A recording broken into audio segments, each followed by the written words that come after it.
Okay, so last video I talked about the OKC Thunder. Uh, this time I want to talk about the Indiana Pacers. Right now they're up 2-0 against the Knicks in the Eastern Conference Finals after stealing both road games, which is very impressive. And it makes you think, does does MSG have that same mystique as it used to have? Because it seems like it's easier to win on the road in MSG. Okay, the first thing I want to talk about is uh, okay. After watching the Indiana Pacers all playoffs, but especially these last two games against the Knicks, they're they're starting to scare me a little bit as an OKC fan. I mean, that's how I feel. And no matter how good of a team you are, no lead is safe against this Indiana Pacers team. You can be up by 7 with 40 seconds left and still lose. You can be up by 7 with 57 seconds left and still lose. Worst of them all, you can be up 17 with 6.5 minutes left in the fourth and still lose. They play until the final buzzer sounds, and that reminds their opponents that playing against them is never a cakewalk. It's not easy to beat this Indiana Pacers squad. Well, I do believe that the Thunder can withstand and outlast the Pacers in a potential NBA Finals matchup. I do believe that Indiana is capable of being the smarter team. While the Thunder swarm their opponents with smothering defense and make them pay with great transition offense, the Pacers play with a heightened sense of precision that keeps their opponents on their toes all game. I mean, they play with so much, how do I put this? They play with so much common sense that it's hard to fathom how simple yet complex their style of play looks. I think as NBA fans, we've gotten so used to, these magical, almost unreal, like performances by certain NBA players, like for example, like Luka or Jokic or whatever. But going back to the Pacers, simply put, they play fluid team basketball, and I want to talk about three things that make the Pacers lethal. Of course, it's not limited to these three things, but these are just three things that stand out to me. Number one, their selfless style of play. Going back to what I said about playing with common sense, the Indiana Pacers do not mainly rely on one or two players to win them games. It's a collective effort. They have the ability to make role players superstars when the lights are at their brightest. I mean, just look at what Neesmith did in the fourth quarter of Game One. I mean, he was lights out from distance. I don't think we'll see anything like that, at least in the near future. At least nothing like that again.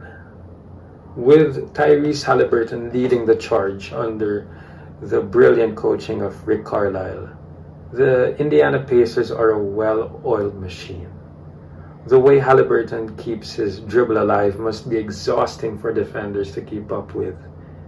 I can also say the same with the way TJ McConnell moves like a mouse on the court. I mean, it looks like an episode of Tom and Jerry out there. When you look at their run through the East so far, they eliminated a Bucks team that relied on Giannis to put up a fight. And I guess Lillard before he tore his Achilles, but even before that, I mean, Lillard was not expected to play because of that blood clot. And in the games that he did play,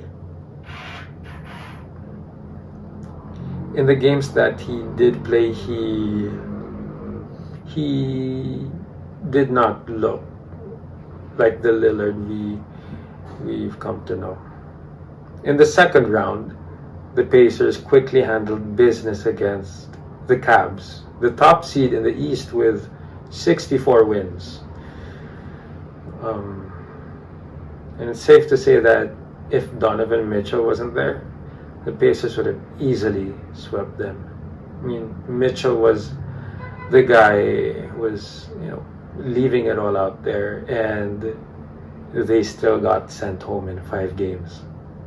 Now, in the conference finals, Jalen Brunson is playing his butt off just to go down 0-2 after playing the first 2 games at home in MSG. And to me, what separates the Pacers from their playoff opponents is that they have numerous players they can rely on to score the basketball, even when it matters most. Look at Nesmith, Nembhard,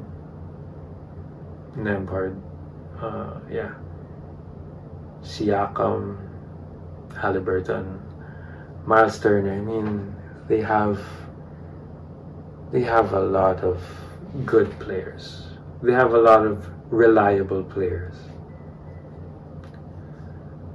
The second thing that makes the Pacers lethal, or should I say someone who makes the Pacers lethal is Rick Carlisle. I mean, I don't get why he's so overlooked as a coach. Pay attention to what that man has been drawing up for his team. I mean, that man is so old school that his brilliance is threatening. There is one detail that I think not a lot of people are noticing. At least not a lot of people are bringing up. But against the Bucks, Cavs, and now the Knicks, you saw coaches Doc Rivers, Kenny Atkinson, Doc Rivers, Atkinson, and now Tibbs. They're so quick to use their coach's challenge. I mean, it could be the second quarter and they would have lost their challenge for the rest of the game. But when you look at Rick Carlisle, he always keeps that challenge unused unless it's really necessary. He keeps his guns in his pockets. And I think his logic is that he won a championship with the Mavs not needing a coach's challenge because the rule did not exist back then. And if he could win without it then I'm sure he knows that he can win without it now. But now, he has the luxury of challenging a call. But I don't think he sees it as a necessity. And that's what I mean when I mention the common sense aspect of it all. Props to Rick Carlisle for being a smart coach, and he seems to be the type of coach not to not take bullshit from anyone. If you can see where I'm coming from, I mean, he looks for players who are willing to be selfless, who are willing to completely buy into his system. He coached Reggie Miller at the end of his career and did not have a hard time with him. He coached Dirk, same result. And they won a championship together. But when he got to Luka, as talented as he is, as generational of a player as he is, I think Rick Carlisle knew that down the line, Luka would not have meshed well with his system of being a selfless team first player. That's why when you look at Halliburton now, it makes sense why he's succeeding under Carlisle's system, because he is a team first player. And the last thing I want to talk about is the 3-point shooting. I mean, you've seen the games, you've watched them. I don't need to dive into this one too much. But 12 games into the playoffs for the Pacers so far. Aaron Nesmith leads the Pacers with a 3-point percentage of 54.4%. And Nembhard is second with 53.1%. Siakam with 43.9% and Turner with 41.7%. That's 4 players shooting above 40% from 3. I mean, if you want to include Thomas Bryant, then make it 5. But my point stands. To have 4 players in one team shoot that efficiently from 3, I mean, if you give the Pacers an inch of daylight, you're cooked. All you have to do is pray. Unless you're the OKC Thunder, then you know you're capable of finding a way to limit that. But listen, man, the Pacers are a very precise team.